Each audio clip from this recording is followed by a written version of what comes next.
Hello everybody, welcome back to The Boys Are Back. My name is Jack, and that all rhymes. It's mental every time I say it. Today we've got Champions League second leg qualifier for you against Kortrijk, as well as the Old Firm derby against Rangers. We're going to skip the League Cup game, like I said in the last episode. We've only played the one game. We did lose. They scored in the 91st and 95th minute. It's annoying, but you can't really judge a performance off that because they scored two very, very late goals, and it was completely undeserved as well, really, I thought. So, yeah, unfortunate, but we move on straight away. I'm glad that we've got a game in between this, or it was a bit of a gap anyway. But it means we can rest players on this game, so we can have full strength team against Kortrijk and Rangers, which is what we want.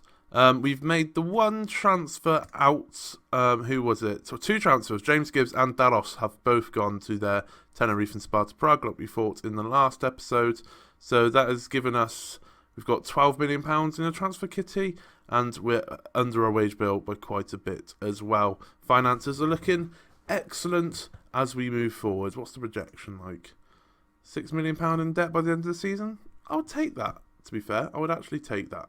But yes, we move into the Champions League game. That's what our focus is on at this moment of time. And this is the team we are going to go into the game with. We're going with Regis in goal, Minero, Sinclair and Francisco in the back. That's a very, very good back three. King and Santiago on the wing backs. King getting the goal in the Kilmarnock game, so that's fantastic. Kawada and Tribotic in the centre midfield roles, with Renaud and Alta Minero in the centre attacking mid role, with Bailey Jones up front. We need a performance from Bailey Jones because he had a game where he did good. He scored the goal in the first game, and he just hasn't been the same since. He's been getting some very low ratings. We're going with a more positive formation in this game. I realised in the last game, when I did my Jack on a Journey, I never played 3D, and I can't remember why it changed to 3D. I can't remember a reason why it would be 3D. I assume it's because we wanted to see the Champions League be lifted at PSG. So I've moved back to 2D, because 2D is good. I am part of a 2D. Bailey Jones gets his goal. We are 1-0 up. Perfect start. But yeah, on stream, I will play 3D. And usually on YouTube, I'll play 2D. Just to add a bit of spice into my content. Is that not a free kick? You look like you got pushed off the ball then. So we're going to play in 2D. Maybe until I might, because if you don't know, don't tell anyone.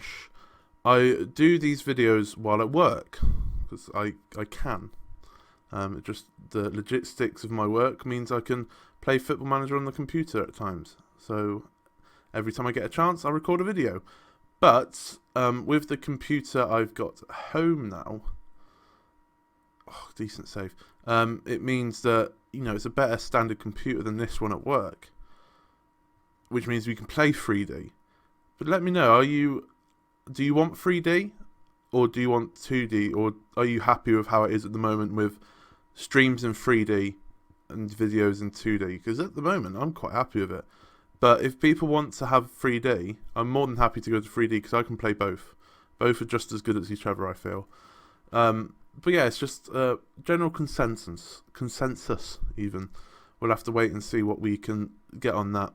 I'm more than happy to play both, but I'm more than happy to play 3D as well.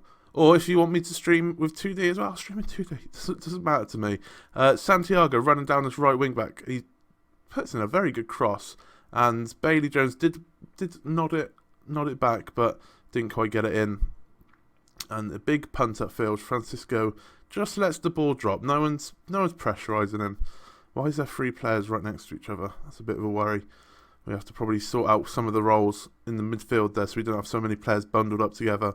Santiago, once again, on this right wing back, whips in another ball, and unfortunately for the defender, Yannick Olij puts it into the back of his own net, and we are now 2-0 up. Probably, if we had played positive in the first leg, we probably would have been in this position as well. But I didn't want to risk it. And the game plan seems to have worked quite well. As we're through here as well, 1-on-1, and it's blasted right over the bar. It was saved, okay. Saved by the keeper, 1-on-1. It's a corner ball. If we can get a couple of more goals, boost the confidence a little bit after losing to Kilmarnock. That should be fantastic. Tribotic plays it to Antamino. I need to get a nickname for him because his name doesn't roll up the tongue. I might call him like B-Tech Messi or something. Marvin King on this left-hand side runs into the box. Does get tackled, but he gets the ball back. And that time he does lose the ball after getting tackled. But at least it's been a different game to the last game in the last episode where he had one highlight, I think. Not including like start game and end game. It was very dull. It was a very dull game. But at least this game is going to plan, and we're getting highlights. We are absolutely dominating them, which is fantastic to see. Half time, 2-0 up. We're going to praise the boys. Usually at this point I would say don't get complacent, but we're going to praise them because we've had a very good, passionately say I'm very happy. Because I want to improve the morale a little bit. I assume a loss in the league could dent our morale quite a bit. So I'm just, I'm a new kid on the block. I want to put the players on my side, and then I can start shouting at them. Basically, just gain their trust a little bit, and then shout.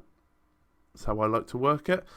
Other games in the qualifiers, Ajax are going through one of our former clubs one of our dad's former clubs, if you will, in terms of managers. Crusaders dominating Zagreb there.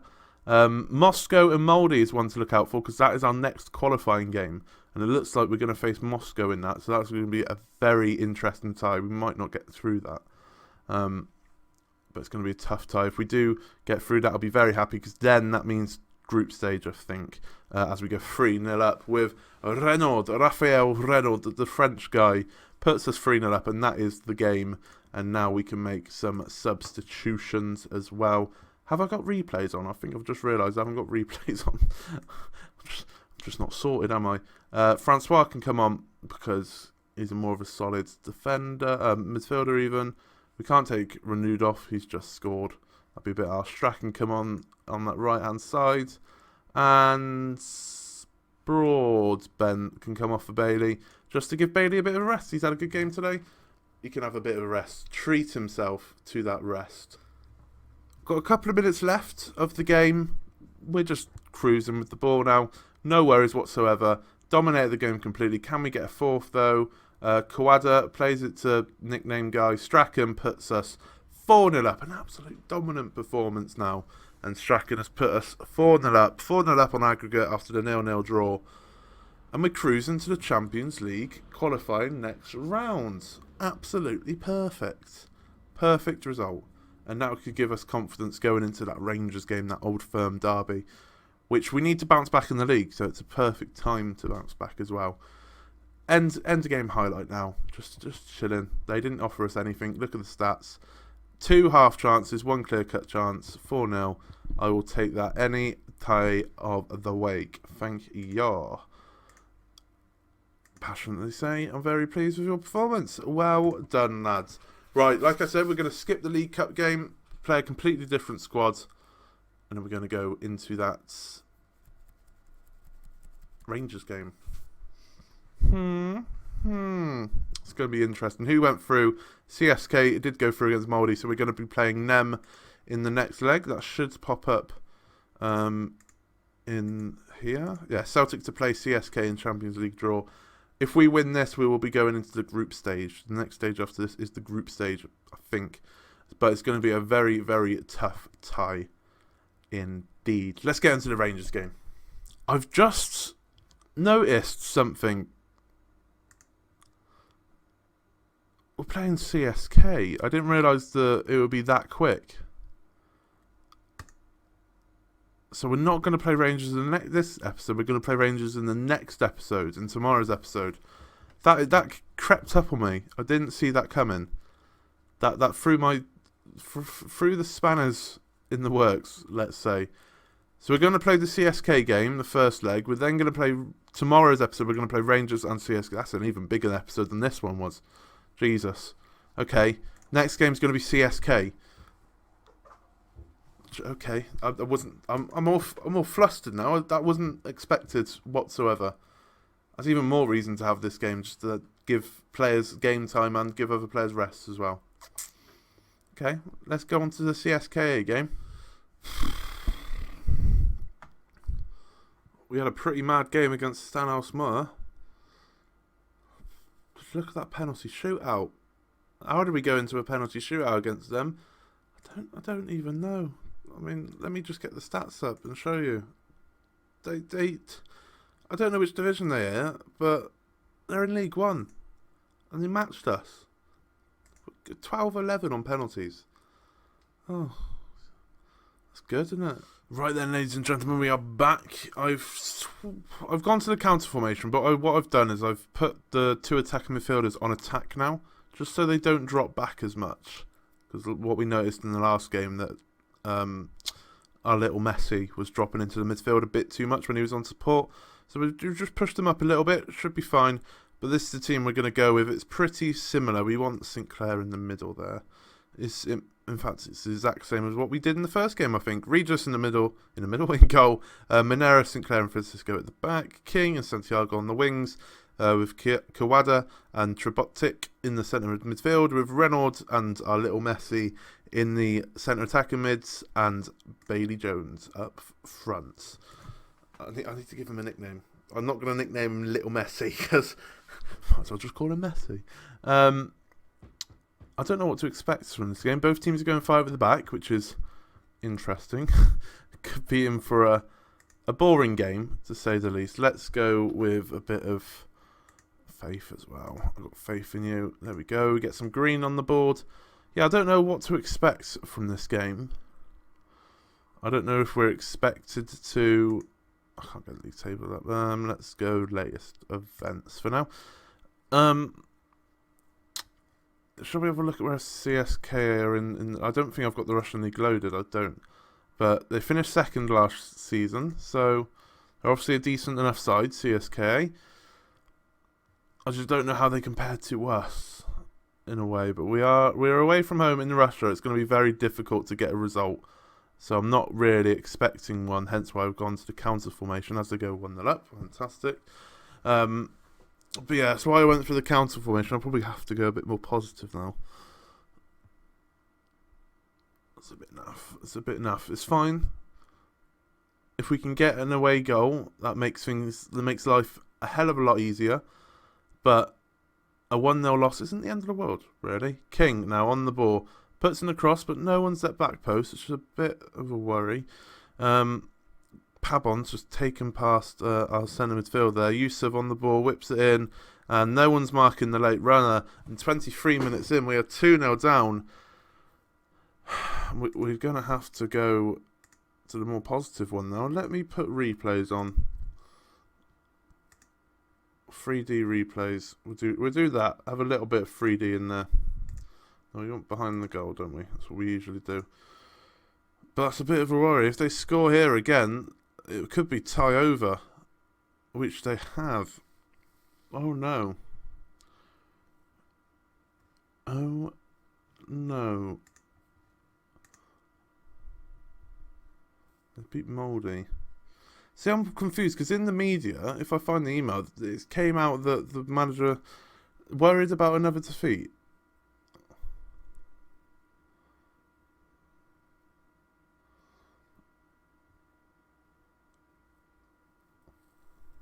Oh, that's our okay.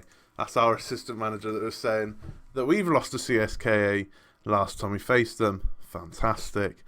I didn't expect to be 3-0 down. I'm not going to lie. But the tie's not over, really, because anything could happen. If we get an away goal, that makes things very interesting, even if we have conceded 3. King finds Santiago on the right-hand side. Can't really get anything going. Trebotic to Kawada to our Messi. Out to King. We're doing quite well here, but the cross is very poor. And CSK could be on another counter here. We're pressurising very well. Great tackle there. And I'm going to say his name. Alta Milano has got the goal. First goal for the club. He's got that precious away goal. Why didn't we see a replay? We're not going to get replays now. Good. Oh, that's why. There we go. Good. 3-1 at half time. See, now it doesn't look as bad because we've got that away goal. A 2-0 win at home is doable, but we've got a whole half in front of us. I'm going to go aggressive, actually. Aggressive. Let's start shouting at them. 3-1 is unacceptable. But we are in Russia. We need to remember that. We're in Russia. It's always difficult to go to somewhere like Russia or Turkey or somewhere like that to get a result. It's very rare that a club, an English or a British club, goes to places like that and gets the result.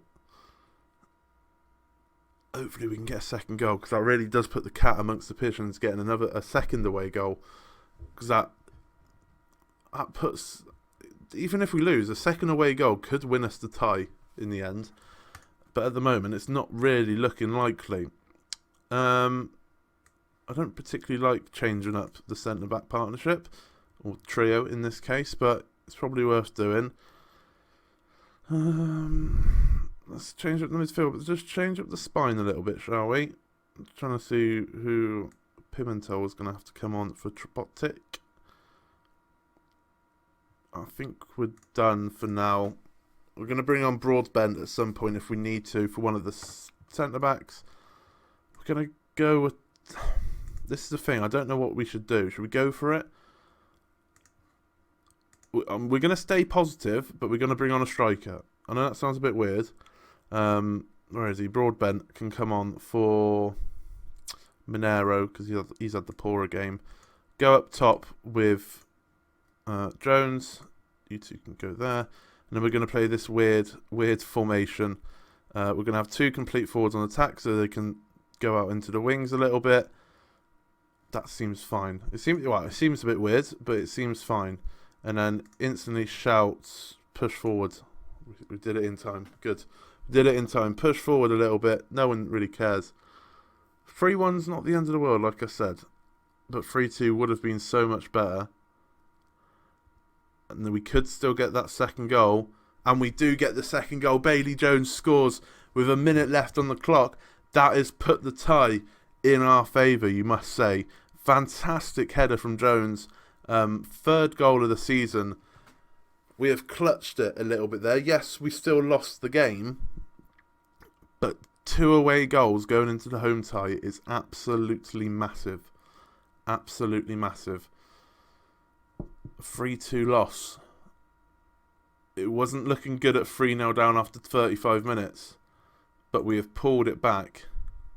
I'm going to say unlucky. I'm not going to have a go at them because they have put us in an excellent position going into that second leg. And that second leg will be tomorrow's episode when we do play Rangers finally in the Premiership. And then that second leg in the Champions League to see if we can get into the group stages of the Champions League. If you did like that, please leave a like on the video. Subscribe if you're new. And I shall see you for episode 4. Our biggest episode for a while, probably. Thank you very much for watching.